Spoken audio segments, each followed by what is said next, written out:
So I've been having a lot of amazing conversations this week with clients around this question of why. Why have I got gut issues? Why am I anxious? Why am I fatigued? Why have I got this chronic illness? Etc. So naturally, when people book in to see any sort of clinician, whether it's a doctor, a naturopath, a physio, people do so because they're feeling a certain way and they want to know why and have it treated.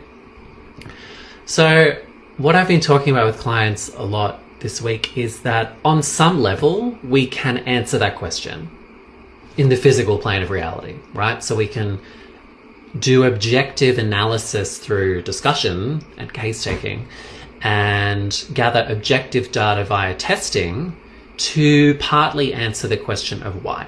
So at the present moment, what is going on with, there may be certain deficiencies or hormonal imbalances, undiagnosed conditions, or leaky guts that we can find out about on testing to figure out in the present moment, okay, what physically may be out of balance that is related to how someone is feeling, and factor that into directing a treatment plan. And then we can objectively gather data in conversation, and then if needed, educate people around how their lifestyle is related to how they're feeling, right? So once we have covered all of our bases in the physical plane with lifestyle, testing, physiologic imbalances, then there are certain underlying drivers of illness that no practitioner can ever claim to tell you because it originates at the level of the psyche. So, and this is particularly relevant for people who have quote unquote done all the things, like they've had all of the testing done that can help to objectively explain partly what's going on with their health and paint part of the picture, and maybe apparently doing all the lifestyle things and managing stress, but they're still unwell. And that is when I would say to anyone, including myself, this is when we get into the role of nervous system dysregulation being at the core of arguably all chronic illness and symptoms, and arguably potentially the initial catalyst event as well.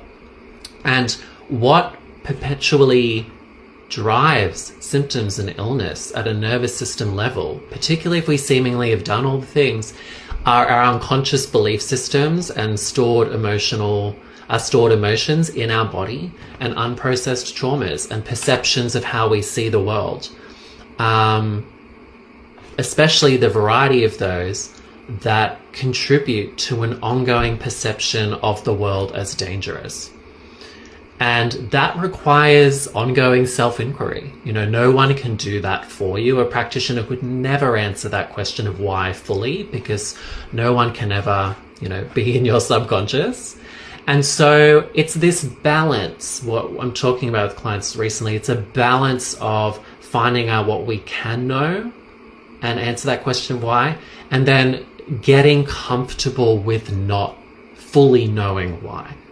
And surrendering into that and setting up our body physiologically to be able to hold that work, because it can be difficult to engage in self-inquiry and work with these deeper layers of ourselves if our lifestyles or deficiencies or physiological imbalances are making us feel not good.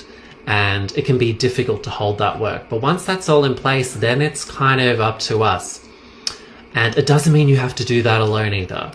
Talk therapy has a role.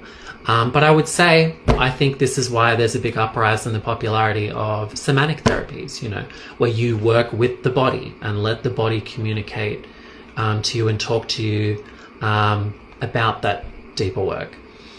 So it's a conversation I've been having a lot since January 2025. I'm not sure why. Maybe it's just the flavor of the year.